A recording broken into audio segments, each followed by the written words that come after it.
ख़वातीन व हज़रात, loud speaker के एक और क्लिप में जो अब आप रोज़ाना देख रहे हैं, डॉक्टर उमर आदिल आपकी खिदमत में हाज़िर है। मैंने आपको कहा था कि हम रोज़ चूँकि मिलेंगे, उससे ऐसे हो जाएगा कि उन्स और बढ़ जाएगा, आदत और बढ़ जाएगी आपको मुझे सुनने और देखने की, और मुझे आपके सामने आने और आपको सुनाने की। और जो आदत यूँ उम्दा और मुस्तहकम हो जाए, फिर वो छूटती नहीं है। और आपकी मोहब्बतों ने मुझे ये हौसला दिया है कि मैं कोशिश करके हफ्ते में 5 या 6 या 7 दफ़ा आपके सामने किसी न किसी अहम बात पे अपनी राय देने के लिए हाजिर हूँ। उसमें से अगर मैं कोई सबक दे सकता हूँ, तो आप वो भी हासिल कीजिए, और अगर कोई अच्छाई उभार सकता हूँ, तो उसको देखकर उसे अपनाने की कोशिश कीजिए। दरख्वास्त सिर्फ इतनी है कि हमारा वो सब्सक्राइब वाला बटन दबा दें।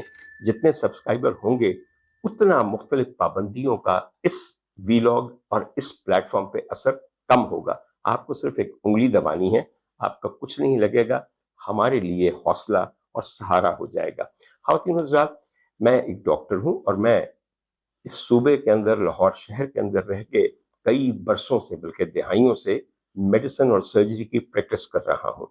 मैंने तकरीबन 4 मुख्तलिफ सरकारी अस्पतालों में काम किया है, और एक बहुत बड़े अस्पताल जिसका नाम मेयो अस्पताल है, उसके वहाँ पे तालीम हासिल की है, आप जानते हैं। लिहाजा मुझसे बेहतर हमारे हेल्थ सिस्टम को और हमारे पब्लिक हॉस्पिटल्स को, जो कि टीचिंग हॉस्पिटल्स हैं, उनकी एनवायरनमेंट और मसाइल को और शायद कोई नहीं समझता। समझते तो और भी होंगे, मगर उनके पास शायद वो जुर्रत नहीं है कि वो इसके ऊपर रायज़नी कर सकें, क्योंकि हर एक बंदे को अपनी नौकरी जो टके की होती है, वो बहुत प्यारी होती है, और वो सब अपने आकाओं को खुश रखने के एक सबक और एक नुक्ते पे और एक प्रैक्टिस पे कार फरमा होते हैं। इसकी भी मैं बात करता हूँ। चंद दिन पहले एक वीडियो वायरल हुई, जो लेडी वेलिंगटन के एक थिएटर में बनाई गई, एक ऑपरेशन थिएटर में बनाई गई। और इस वीडियो में कहा यह गया कि एक मुकाबला जारी है कि 2 सर्जिकल टीम्स, 2 गायनेकोलॉजिस्ट ऑपरेट कर रही हैं 2 खवातीन पे, दोनों के सी सेक्शन हो रहे हैं। सी सेक्शन होता है सिजेरियन सेक्शन, और उनके दरमियान में रेस लगी हुई है। और चूंकि रेस लगी हुई है, तो इसलिए यहाँ पे एक तमाशा बनाया गया है किसी के इलाज का, एक माँ का और उसके होने वाले बच्चे का। मैं 2-3 बातें इसके बारे में कहना चाहता हूँ। मैं समझता हूँ कि किसी भी मरीज की प्राइवेसी को इन्वेड करना, उसकी प्राइवेसी को प्राइवेसी ना रहने देना, उसको ज़माने के सामने लाना, दौराने इलाज, दौराने वार्ड, दौराने थिएटर, दौराने सर्जरी, उसकी वीडियो या तस्वीर बनाना और फिर उसको साइबर स्पेस में ले जाना, एक जुर्म ही नहीं है, एक गुनाह भी है। हर शख्स की एक शर्म होती है, हर शख्स की एक प्राइवेसी होती है। आप काइंडली उसको वायलेट नहीं कर सकते। खासतौर पे डॉक्टरों के अंदर तो वो चीज होती है, मेडिकल कॉन्फिडेंशियलिटी। अगर एज अ डॉक्टर मुझे किसी शख्स के बारे में कोई बात उसके इलाज के दौरान पता चली है, और मैं वो वायलेट करके किसी और को बता दूं, तो मैं काबिल मुजम्मत ही नहीं, काबिल लानत भी हूं एज अ मेडिकल प्रैक्टिशनर। यहाँ पे इतना ज्यादा इज्जत का और एक शख्स की तमाम डिटेल्स का ख्याल रखा जाता है इस फील्ड के अंदर। क्या जाए कि आप थिएटर में बैठ के वीडियो बनाएं और उसको लगा दें। जरा सा ना ठंडे दिल से गौर कीजिएगा। मैं इसलिए कह रहा हूं कि एक कम जो 8 बंदों को सस्पेंड कर दिया गया है, उनके खिलाफ एक्शन लिया गया है, और आप सब जो सो कॉल्ड नाम नेहाद सहाफी हैं, वो अपना अपना माइक लेकर लेडी विलिंगटन हॉस्पिटल पहुंच गए हैं, और एक ही जुमला बार बार आपके मुंह पे है, इंशाअल्लाह ताला ये लोग जो इस घिनौने जुर्म में मुलव्विस हैं, वो अपने कैफरे किरदार को पहुंचेंगे, अपने इबरतनाक अंजाम को पहुंचेंगे। ओ भाई, सबर, सबर। अपनी सनसनी बेचकर 4 पैसे इकट्ठे करके अपने पेट के तंदूर को ताने वालों, जरा सबर। इसलिए जरा सोचिए। मैं चंद बातें आपके सामने रखना चाहता हूं। ये वाकया तकरीबन 8 माह पहले 13 अगस्त 2025 को पेश आया, जब लेडी विलिंगटन के एक थिएटर के अंदर 2 औरतों के सी सेक्शन हो रहे थे। जरा सा मैं आपको बता दूं कि सी सेक्शन होता क्या है। कभी आपने सोचा? बहुत सारे डॉक्टरों को भी नहीं पता। बेटा जी, आज पढ़ लें मुझसे, कोई ऐसी बात नहीं, आप में बहुत सारी कमियां रह जाती हैं। सिजेरियन सेक्शन का मतलब यह है कि सेक्शन करना, किसी चीज को काटना है, मगर किसके हुक्म पे काटना है? सीजर के हुक्म पे। तो सोचिए, सीजर कहां आ गया आज के दौर में? यकीनन फिरौन भी हैं, शहंशाह भी हैं, मलिकाएं भी हैं, तो सीजर भी आ जाए तो कोई हर्ज नहीं। हमारे यहाँ बादशाहत की कौन सी शक्ल है जो हम पे मजालिम नहीं ढा रही। मानते हैं ना आप ये बात? खैर, सिजेरियन का मतलब ये है कि जो रोम का बादशाह था, जिन्हें सीजर्स कहा जाता था, ये उसका हुक्म आया। सीजर ने बाकायदा एक हुक्म दिया था, उसको लेक्स सिजेरियन कहते हैं, LEX, यानी कि the law of Caesar. Law of Caesar ये था कि अगर कोई औरत दौरान जचगी बहुत लंबे लेबर में चली गई है, हत्ता कि उसकी जान निकलने वाली है, क्योंकि बच्चा बहुत बड़े साइज का है और बर्थ कैनाल के साथ बच्चे का एक डिस्प्रपोर्शन है, बच्चा आगे बढ़ नहीं रहा क्योंकि बर्थ कैनाल नैरो है, तो फिर आप ये करें कि उस औरत को बेहोश किए बगैर एक चाकू लीजिए, उसका पेट चाक करें, उसकी बच्चेदानी चाक करें और उसमें से बच्चा निकाल लें। जाहिर है कि इस दौरान मां तो मर जाएगी मगर बच्चा बच जाएगा। क्यों सीजर ने ये कहा? इसलिए ये कहा, उसका ये ख्याल था कि ये जो बच्चे मां के बर्थ कैनाल से नहीं गुजरते और बड़े जो मोटे ताजे होते हैं, ये आगे चल के रोम की आर्मी के लिए बहुत बड़े वॉरियर्स बनेंगे। इसलिए अगर मां को कुर्बान करके मुझे अपनी आर्मी के लिए एक उम्दा, तगड़ा, तनुमंद सिपाही मिलेगा तो इसमें कोई हर्ज नहीं। ये था सीजर का लॉ। मगर उसके बाद ये हमारे बहुत सारे बच्चों के लिए जो अभी तक पैदा नहीं हुए, उनकी माओ के लिए एक ब्लेसिंग बन गई। सिजेरियन सेक्शन एक बाकायदा अच्छा ऑपरेशन है जिसमें बहुत सारी इंडिकेशंस हैं। इंडिकेशंस ये हैं कि अगर किसी वजह से नॉर्मल बर्थ नहीं हो रही तो आप बेहोश करके तमाम एसेप्टिक कंडीशंस के अंदर यूट्रस को, इसे हम कहते हैं LSCS, low segment caesarean section. और मैं जब सिजेरियन सेक्शन करता था, दौराने मैं जब पढ़ रहा था तब मुझे बहुत सारे लोगों ने सिखाया, तो मैं इस्तेमाल करता था फेन स्टील इंसिजन। मैं फेन स्टील का जिक्र इसलिए कर रहा हूं कि फेन स्टील को एक मौके पे अपनी गर्लफ्रेंड का सी सेक्शन करना पड़ा, तो उसने एक ऐसा इंसिजन लगाया कि जो उसके खूबसूरत पेट को कभी भी डिसफिगर नहीं करेगा और एक बहुत बड़े जख्म का निशान उसके पेट पे नजर नहीं आएगा।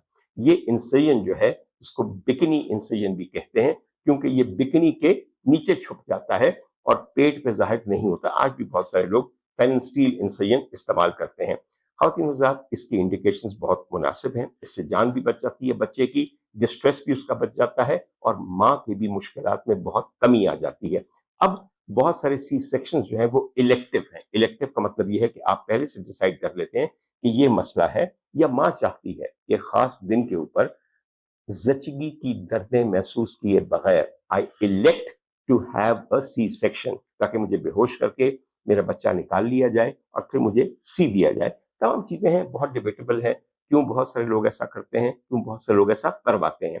बहरतौर, जहां तक लेडी वेलिंगटन हॉस्पिटल का ताल्लुक है, 1930 से लेकर आज तक आप खुद सोचिए कि तकरीबन 94-95 साल हो गए हैं मुस्तकिल इस अस्पताल के अंदर इस सूबे की, बल्कि इस पूरे इलाके की औरतों के बच्चे पैदा किए जा रहे हैं।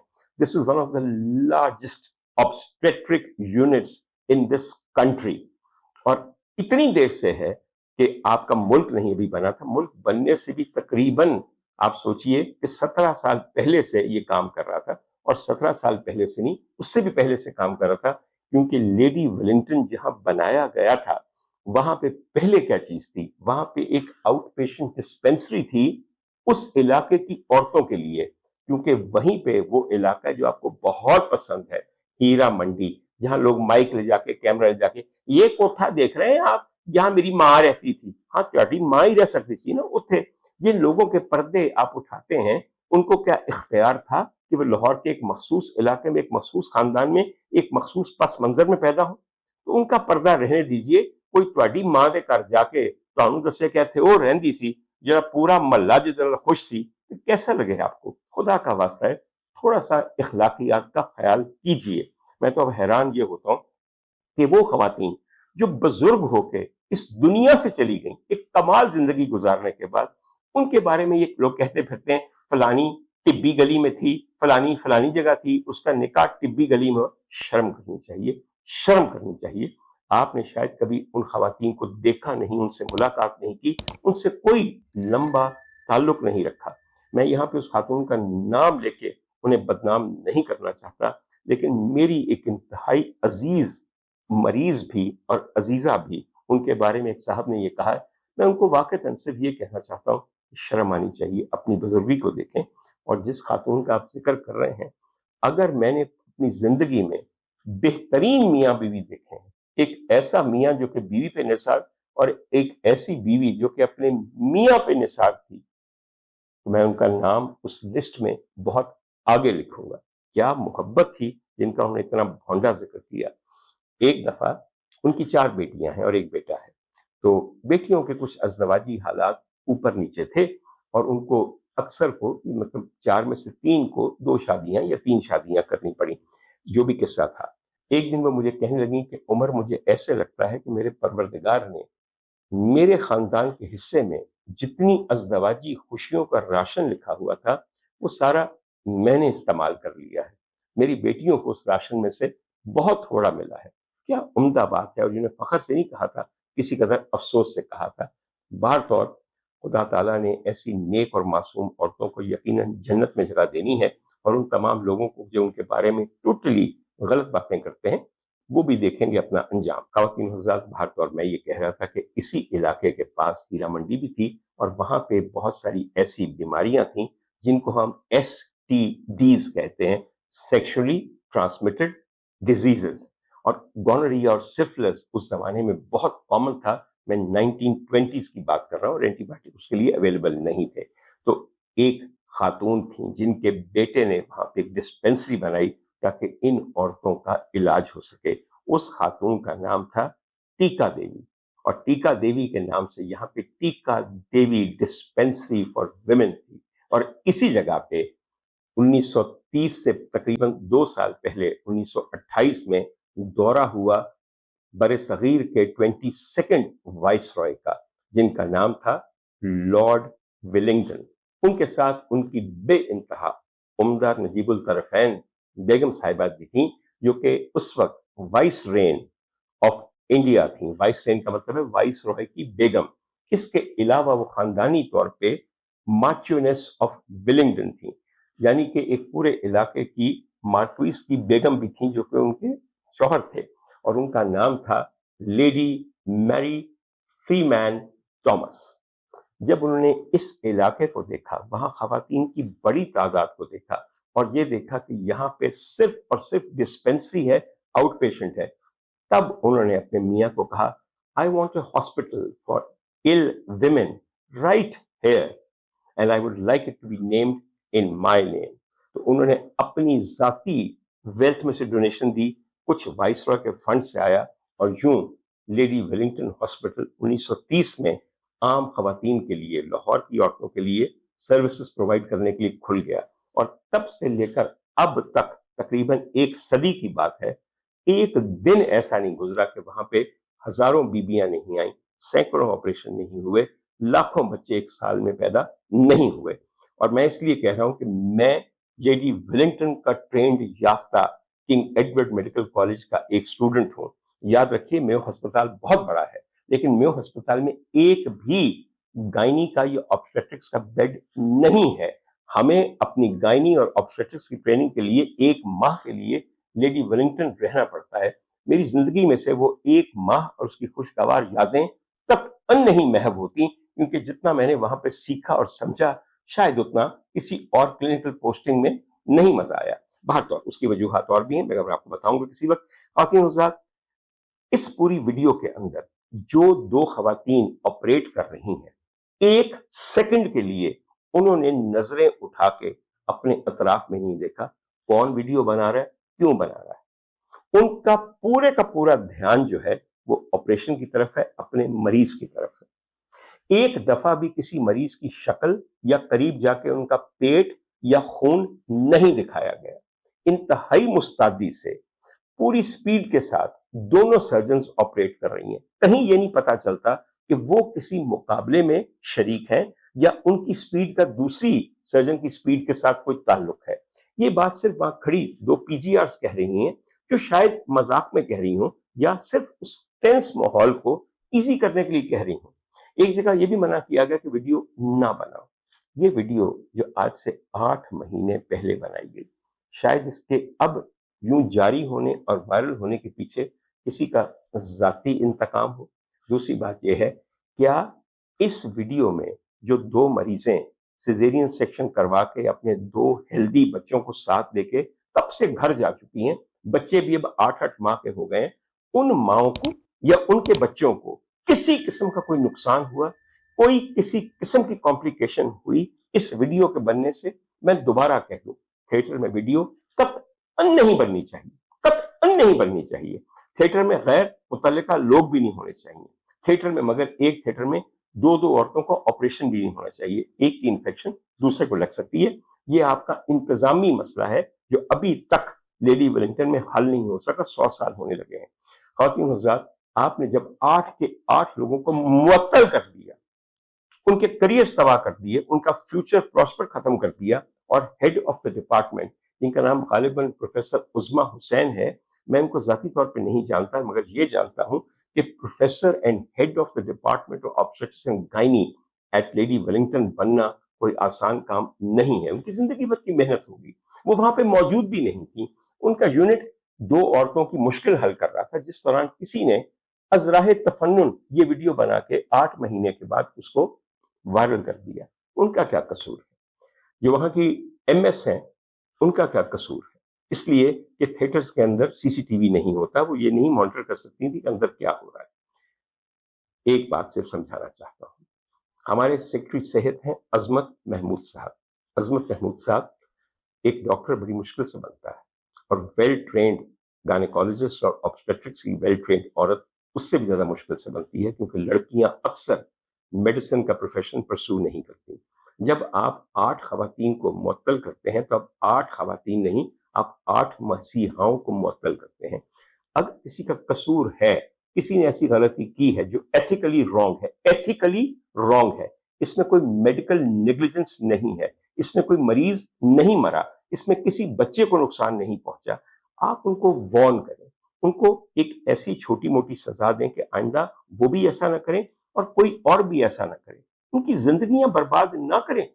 आपके पास पहले ही डॉक्टर्स रोजाना दर्जनों के हिसाब से इस मुल्क को छोड़ के जा रहे हैं, बाद में आपने इन अस्पतालों में जाके तबले बजाने हैं जहां पे डॉक्टर नहीं होंगे, या बददिल होके छोड़ते चले जाएंगे? खुदा का वास्ता है, जरा सोचिए, डॉक्टरों पे चढ़ दौड़ना कितना आसान है। उसकी वजह मैं साफ बताऊं, सारे डॉक्टर सुन लें, जितने आपके सीनियर डॉक्टर्स हैं, उनके मरीजों में विटामिन की कमी होती है, उनके अंदर गैरत की कमी होती है, बिल्कुल गैरत की कमी होती है। अपने सरकारी नौकरी को बचाने के लिए वो वीसी हो या प्रोफेसर हो या एचओडी हो, मर जाता है, हक के लिए एक लफ्ज अपने मुंह से नहीं निकालता, इसलिए कि अपनी नौकरी प्यारी होती है। ख़वातीन और हज़रात, जिस जमाने में मुझे बारहा अरेस्ट किया गया, मैं उस जमाने में एक बहुत सीनियर पोजीशन पे गंगाराम अस्पताल और फातिमा जिन्ना मेडिकल यूनिवर्सिटी में पढ़ा रहा था, वहां काम कर रहा था। I was in service. मैं वहां से जब निकला जेल से, तो मैंने अपनी एक कॉलीग को कहा कि देखो, एक दफा एक दफा आपने किसी क्लिनिकल मीटिंग में, किसी मौके पे, फैकल्टी के मीटअप पे ये नहीं कहा कि देखो हमारा एक कॉलीग जो है वो यूं नाजायज तरीके से पकड़ के इस हुकूमत ने तुना हुआ है जेल में। आप में से कभी किसी ने मेरी खबरगिरी नहीं की। खैर, मिलना तो बहुत दूर की बात है, मिलने तो मुझे जेल में मेरे अपने अजीज नहीं आए, मैं बाकियों का क्या जिक्र करूं। तो उस खातून ने बड़े तहम्मुल से मेरी बात सुनी, और फिर सर उठा के कहने लगी कि डॉक्टर उमर, आपने चंद माह गुजारे हैं जेल में, हमने आपकी खबरगिरी नहीं की, हमने आपका नाम तक नहीं लिया, हमने कोई एहतजाज नहीं किया, हम जानते हैं, मगर आप हमें नहीं जानते। मैंने कहा, क्या बात जाननी है आपके बारे में? कहने लगे कि हम तो वो लोग हैं जिन्होंने अपने उस्तादों की उस्ताद, एक सीनियर तरीन professor of gynae and obstetrics, जिनका लंबा और कामयाब करियर है, जिनकी उम्र अब 80 साल के करीब है, जो कि कैंसर से जंग लड़के जीत चुकी हैं और दीगर ज़ईफ़ी के अमराज और तकालीफ में मुब्तला हैं, और 3 साल से एक जेल में पड़ी सड़ रही हैं, हमने उनका कभी नाम लिया? हमने कभी उनके लिए कोई सपोर्ट की बात की, कोई सदाए एहतजाज बुलंद की? कतई नहीं। क्योंकि अगर हम उनका नाम लेंगे तो यार, हमारी ये ग्रेड 20 की, 22 की, 21 की नौकरियां खतरे में पड़ जाएंगी, हमें फौरन निकाल दिया जाएगा। और आप अच्छी तरह जानते हैं कि हमारे यहाँ जो टॉप पोजीशन पे लोग होते हैं, वो क्या क्या करके, कौन कौन सा तला चाट के یہاں تک پہنچتے ہیں اور چاٹتے چلے جاتے ہیں تاکہ یہ پوزیشنز مینٹینڈ رہیں. اس کے بعد میں نے کبھی بھی کسی اپنے کولیگ سے گلا نہیں کیا. اب بھی یہی بات ہے. مجال ہے ایک گائنی کی پروفیسر آگے بڑھ کے یہ کہے کہ آئیے ٹھنڈے دل سے اس واقعے کی پہلے ڈپارٹمنٹل یا انسٹیٹیوشنل انویسٹیگیشن کرتے ہیں. سیکرٹری ہیلتھ کو کوئی حق حاصل نہیں ہے کہ ایک ڈپارٹمنٹ کے ہیڈ آف دا ڈپارٹمنٹ کے ہوتے ہوئے, ایک انسٹیٹیوشن کے ایم ایس کے ہوتے ہوئے, ایک پورے کے پورے ٹیچنگ سرکٹ کے وائس چانسلر کے ہوتے ہوئے وہ آ کے لوگوں کو معطل کر دے. اسے یہ چاہیے کہ بھئی آپ ہر لیول کے اوپر انویسٹیگیشن کریں اور ایک ایسی انویسٹیگیشن کریں جس سے ہمیں اصل حقائق پتہ چلیں. پھر آپ ریکمینڈ کریں کہ ان کے لیے اگر کوئی سزا ہے, کوئی وارننگ ہے تو کیا کیا جائے. خدا کا واسطہ ہے یہ جلادی بند کریں. لڑکیاں ہیں, یہ آپ کی بیٹیوں کی طرح ہیں جو محنت کرتی ہیں پوری پوری رات آپ کے بچے پیدا کرنے کے لیے. ان کو کوئی شوق نہیں ہے. خدا کا واسطہ ہے اگر آپ ڈاکٹروں کے بھی یہی حال رکھیں گے تو جو بددلی ڈاکٹروں میں اب ہے, اور ہر ڈاکٹر پہلے موقع پہ چھوڑ کے جانا چاہتا ہے یہ ملک, آپ ذرا سوچئے کہ صحت کا عالم کیا ہوگا. ٹیچنگ ہاسپٹل میں, پبلک ہاسپٹل میں پھر کیا آ کے وہ لوگ آپریٹ کریں گے جو اسمبلیوں میں بیٹھے ہوئے ہیں الیکشن جیتے بغیر اور آ کے دندناتے ہوئے چھاپے مارتے ہیں. ذرا سوچئے. ایک گائنیکالوجسٹ, ایک پروفیسر نے آگے بڑھ کے یہ نہیں کہا کہ ذرا ٹھنڈے دل سے سوچیں ان کا قصور کیا ہے. میں بالکل سمجھتا ہوں انویژن آف پرائیویسی ہے, میں بالکل سمجھتا ہوں کہ میڈیکل ایتھکس وائلیٹ ہوئے ہیں, میں بالکل یہ سمجھتا ہوں کہ ایسا نہیں ہونا چاہیے, مگر اگر ہو گیا ہے تو اس کو ذرا رحم دلی کے ساتھ ٹریٹ کیجئے. خدا را لوگوں کے اوپر چڑھنا دوڑا کریں کہ اس نے شان میں گستاخی کر دی, اس کا سر قلم کر دیا جائے, اس نے یہ کر دیا, اس نے ویڈیو بنا دی, اس کا کریئر ختم کر دیا, اس کے ہاتھ کاٹ دیے جائیں. جن کے ہاتھ کاٹے جانے چاہیے تھے, جن کی گردنوں میں پھانسی کا پندھا ڈال کے ان کو پھانسی گھاٹ پہ جھولنا چاہیے تھا, میں میہر کی اور دادو کا ذکر کر رہا ہوں, وہ دندناتے ہوئے ایک عمدہ ترین دادو ماڈل کرمنل کورٹ کے جج کے مضحکہ خیز فیصلے کے بعد تالیاں بجاتے, تاشے بجاتے, ہر ممنوعہ ہتھیار سے گولیاں اڑاتے ہوئے فضا میں لوگوں کے سامنے یہ بتاتے ہوئے آ گئے کہ جہاں وڈیرا شاہی ہو وہاں کوئی چیز نہیں چل سکتی, وڈیرا شاہی ہمیشہ جیتے گا اور انصاف کا ناک کیچڑ میں اور بدبودار کیچڑ میں رگڑا جائے گا. میں ذکر کر رہا ہوں ام رباب چانڈیو کی 8 سالہ کوشش کا. ام رباب چانڈیو کے دادا, والد اور چچا کا تہرا قتل تھا. سب کو پتا تھا کہ یہ قتل کس نے کروایا, اس کے پیچھے کون ہے. کیا لوگ نہیں جانتے کہ سردار چانڈیو, برہان چانڈیو اور ان کے 6 ساتھی کلیشن کاف لے کر آئے تھے اور ام رباب کے والد کے چہرے اور سر پہ اتنی گولیاں ماری تھی کہ وہی مر گئے, دادا کے پیٹ میں گولیاں ماری اور چچا کے سینے میں گولیاں ماری جو ہسپتال میں جا کے مر گئے. 3 قتل ہوئے اور جج صاحب کہتے ہیں آئیے میں تھوڑا سا آپ کو بتا دوں, میں لیڈی ویلنگٹن سے وہاں چلا گیا ہوں, کوئی حرج نہیں ہے, کیا کیا جائے. لوٹ جاتی ہے ادھر کو بھی نظر کیا کیجئے, ہر طرف نظر لوٹ جاتی ہے, ہر طرف بہی مانا ظلم ہے, ہر طرف خون میں لتھڑی ہوئی ڈیڈ باڈیز پڑی ہیں. میں کیا کیا ذکر کروں آپ کو, صرف بتانا یہ ہے. میں فیصلہ پڑھ رہا تھا, جج صاحب کا نام لینے کی مجھے ضرورت نہیں ہے کیونکہ ماشاءاللہ انہوں نے کالک جیسی پوتی ہے ہمارے نظام عدل پہ. ماشاءاللہ اب تو تقریباً 141 نمبر پہ ہے ہمارا جسٹس سسٹم دنیا کے ملکوں میں. اب اس کے لیے نیگیٹو کا درجہ شروع ہوگا, یعنی کہ -5 پہ چلا جائے گا. خیر, برا نہ مانیے گا, خدا کا واسطہ ہے جو اعلیٰ جوڈیشری ہے اور جو وکلا ہیں وہ میرے پیچھے نہ پڑ جائیں. اگر پیچھے پڑنا ہے تو کیوں نہیں آپ وہ فیصلہ پڑھتے جس کے تحت ماڈل کرمنل کورٹ آف دادو کے جج صاحب نے ان تمام لوگوں کو باعزت بری کر دیا. 3 لاشیں گولیوں سے اٹی ہوئی پڑی رہی وہاں پہ میہر میں, مگر ان کا قاتل نہیں ملا. لگتا ہے کئی دفعہ کوئی خلائی مخلوق آئی ہے یا غیر مرئی چیزیں آئی ہیں جو آ کے ان کو مار گئیں. بلکہ میرے خیال میں اگر یہ کہا جائے کہ ان باپ بیٹوں نے ایک دوسرے کو گولیوں سے مار دیا ہے تو یہ کیس ہمیشہ کے لیے بند ہو جائے گا. کیونکہ جائیداد کا جھگڑا تھا, بیٹے نے پہلے باپ کو مارا, باپ نے پھر گولی اس کو ماری اور پھر دونوں نے مل کے, ان کی لاشوں نے مل کے دوسرے بیٹے کو بھی مار دیا. ایسی کہانیاں اس ملک میں بڑی اچھی ہضم ہو جاتی ہیں. خواتین و حضرات, جج صاحب کا فیصلہ, پہلا نقطہ یہ ہے کہ میں کیوں بری کر رہا ہوں آپ کے لیے بتا رہا ہوں, سب لوگ پڑھ لیں. पहला नुकता यह है कि इनके कत्ल के देर बाद FIR कटवाई गई। मैं बताऊं कितनी देर लगी? 15 घंटे और 37 मिनट, यानी कि गहरे कत्ल के 15 घंटे और 37 मिनट के बाद आप कहते हैं कि ये FIR कटवाई गई है, तो बहुत देर हो गई। अल्लाह ना करे कभी आपके यहाँ कोई कत्ल हो, 3 कत्ल हो, आपको होश रहेगी? अगले 24 घंटे तक ये हमारे साथ होकर गया। उन लाशों को जब इंसान उठाता है तो वो खुद मर जाता है 3-4 दिन के लिए, फिर उसको होश आती है। और ये लाशें जो कि इस तरह कत्ल की गई और उसके बाद पोस्टमार्टम और फिर फलाना और फिर पुलिस और ये सब, तो 15 घंटे 37 मिनट जज साहब को बहुत लंबा अरसा लगा है। ये और बात है कि इस केस में इन मुजरिमों को बाइज्जत बरी करने में उनको 8 साल और 400 पेशियां लगी हैं। जज साहब माशाल्लाह, जिस स्पीड पे आप देते हैं हमें इंसाफ और फैसला, काश हम उसी स्पीड पे FIR लिखवा सकें। यहां ये मत भूलिए कि ये जो 2 साहब मेनली इसके अंदर इंक्रिमिनेटेड थे, जिनका नाम सरदार चांडियो और बुरहान चांडियो था, ये दोनों सिंध असेंबली के मायनाज MPs रह चुके हैं। और मुझे आपको जब सिंध असेंबली का मैंने जिक्र कर दिया और मेहर और दादू का जिक्र कर दिया, तो कोई वाटर कूलर आपको ये इस बात पे नहीं मिलेगा अगर आप ये जान जाए कि इनका ताल्लुक किस पार्टी से है। जे समझ आ गई ना आपको? अगर नहीं आई फिर क्या कहूं आपको मैं। बहरकौर, मैं बहुत ज्यादा उम्मे रुबाब के हक में हूं।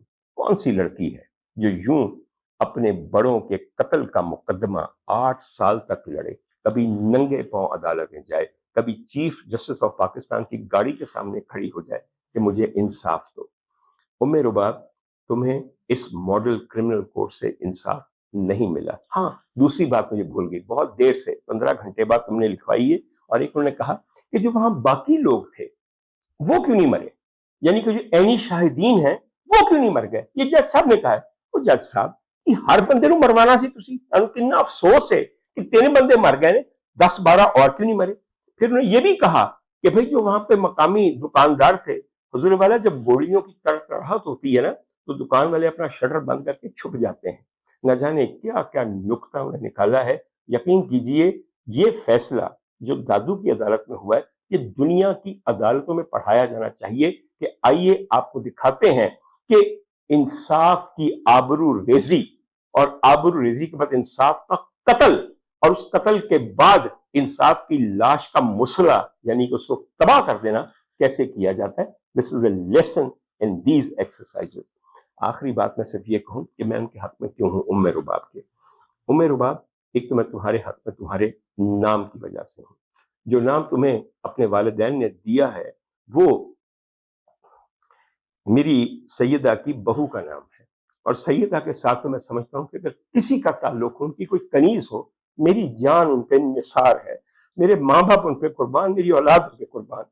दूसरी बात सिर्फ ये कहना चाहता हूं कि एक जगह आपने बैठ के ये कहा था, मैं हुसैनी। उस वक्त उम्मे रुबाब तुमने काले कपड़े और काला दुपट्टा पहना हुआ था। इस एक दावे की वो लाज रखेंगे सैयदुल शोहदा इमाम अली मकाम, जिनके साथ तुमने अपनी निस्बत को दुनिया के सामने रख दिया।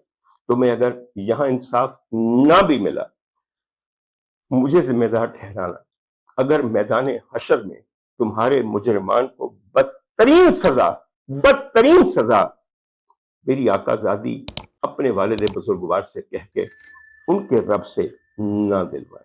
दुनिया की अदालतों पे सिर्फ अब बिल्कुल ही एतबार और यकीन उठ गया है। हाँ, जितना उठता जा रहा है उतना ही पक्का यकीन और एतमाद मुझे उस यौम हशर पे बढ़ता जा रहा है जिस दिन हम असल में देखेंगे। लाजिम है कि हम भी देखेंगे। पाकिस्तानियों, तुम्हें शायद इस जिंदगी में वो दिन ना देखना नसीब हो, मगर उस दिन सब कुछ देखोगे। और क्या पता, मेरा रब बहुत रहीम और करीम है, हम क्या पता वो दिन देख लें कि जब ताज उछाले जाएंगे। और ताज आपको पता है बादशाह और मलिकाओं के सर पे होते हैं। जब तख्त उछाले जाएंगे, जब ताज गिराए जाएंगे, इंशाअल्लाह ताला इस उम्मीद पर रहिए। अल्लाह ताला सबकी उम्मीदें पूरी करता है, बेशक।